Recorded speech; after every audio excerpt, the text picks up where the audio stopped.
ఈ వీడియోలో మనం కమ్మీ రేఖాచిత్రం గీచేటప్పుడు సూచిక స్కేల్ ఎంచుకోవడం గురించి నేర్చుకుంటాము.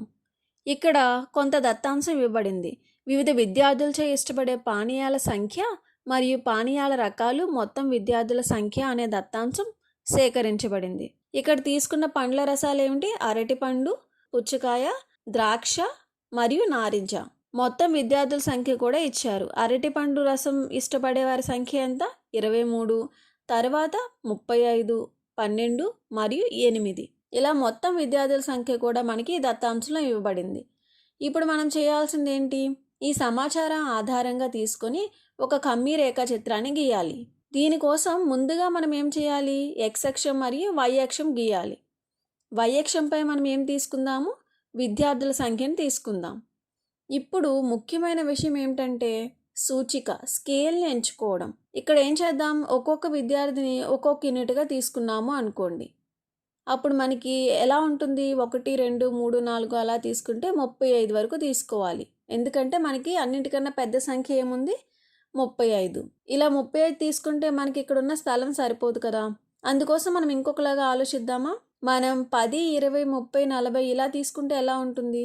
అప్పుడు ఏమవుతుంది? సంఖ్యలు అనేవి 10కి 20కి మధ్యలో వ్యత్యాసం ఎక్కువగా ఉండడం వల్ల అంత స్పష్టంగా కనిపించవు. అంటే గ్రాఫ్ గీచేటప్పుడు బిందువుల్ని మనం ఎక్కడ పెట్టాలి అనేది అంత స్పష్టంగా తెలియకపోవచ్చు. అందుకనే మనం స్కేల్ అనేది ఖచ్చితంగా సరైన స్కేల్ని ఎంచుకోవాలి. దీనికోసం మనం ఏం చేయొచ్చు? ఇక్కడ అత్యధిక విలువ ఏముంది? 35. అలాగే అతి చిన్న విలువ ఏముంది? 8. ఒకవేళ ఇప్పుడు మనం 0 నుండి ప్రారంభించాము అనుకోండి. అలా ప్రారంభించిన తర్వాత 5 చొప్పున తీసుకుంటూ వెళ్దాం. అంటే ఏమవుతుంది? మనకి 0, 5, 10 అలా వచ్చాయి అనుకోండి. ఇప్పుడు చూసినట్లయితే మనం 8ని కొంచెం సులువుగా గుర్తించవచ్చు. ఎందుకంటే ఇది 5కి 10కి మధ్యలో ఉంటుంది.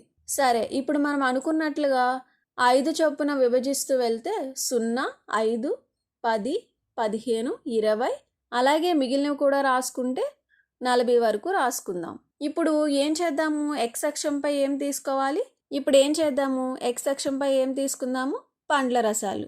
మనం ఇక్కడ స్కేల్ని ఎంచుకున్నాము, అలాగే పండ్ల రసాలని తీసుకున్నాము. ఎక్స్ అక్షంపై పండ్ల రసాలు మరియు వై అక్షంపై మొత్తం విద్యార్థుల సంఖ్య మనకి అనువైన స్కేల్ రూపంలో తీసుకున్నాం. ఇప్పుడు ఏం చేద్దాము? మొత్తం విద్యార్థుల సంఖ్య ఏదైతే ఇచ్చారో ఒక్కొక్క పండ్ల రసానికి గ్రాఫ్లో సూచిద్దాం. మొదటిగా ఏముంది? అరటి పండ్ల రసం. దీన్ని ఇష్టపడే విద్యార్థుల సంఖ్య ఎంత? 23. కాబట్టి దీన్ని మనం ఎక్కడ సూచించవచ్చు? 20కి 25కి మధ్యలో తీసుకుంటే ఇలా వస్తుంది. మొత్తం సంఖ్య ఎంత? 23. తర్వాత పుచ్చకాయ తీసుకుంటే ఎంతమంది మనకి? 35. ఇది మనకి చాలా స్పష్టంగా తీసుకోవచ్చు. ఎందుకంటే 35 దగ్గర స్కేల్ అనేది ఉంది కాబట్టి. మొత్తం ఎంత మనకి? 35.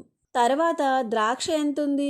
12. ఈ 12 మనం ఎక్కడ తీసుకోవచ్చు? 10కి 15కి మధ్యలో. అంటే 10, తర్వాత 11, తర్వాత 12. చివరిగా నారింజ ఎంత? 8. 8 అంటే 5, 6, 7, 8. 5కి 10కి మధ్యలో వస్తుంది. ఎంత ఇది? 8. ఇప్పుడు మొత్తం విద్యార్థుల సంఖ్యను కూడా రాసుకుందాం. అంటే 23, 35, ద్రాక్ష 12 మరియు నారింజ 8. ఈ విధంగా మనం ఎక్స్ అక్షంపై పండ్ల రసాలు మరియు వై అక్షంపై మొత్తం విద్యార్థుల సంఖ్య తీసుకొని ఒక గ్రాఫ్ని అనేది నిర్మించాం. ఇక్కడ మనం ముఖ్యంగా చేసింది ఏంటి? వై అక్షంపై స్కేల్ తీసుకున్నాము. ఆ స్కేల్ ఎంత? ఒక్కొక్క యూనిట్ ఎంతకి సమానంగా తీసుకున్నాము? 5 మంది విద్యార్థులను తీసుకున్నాము. ఈ విధంగా మనం ఇచ్చిన దత్తాంశాన్ని గ్రాఫ్ రూపంలో స్కేల్ సహాయంతో మార్చుకోవచ్చు. కొన్ని సందర్భాల్లో సంఖ్యలు మనకి 100 నుండి 500 లేదా 1000 వరకు కూడా ఉండవచ్చు. అప్పుడు మనకి ఈ స్కేల్ అనేది మారుతూ ఉంటుంది.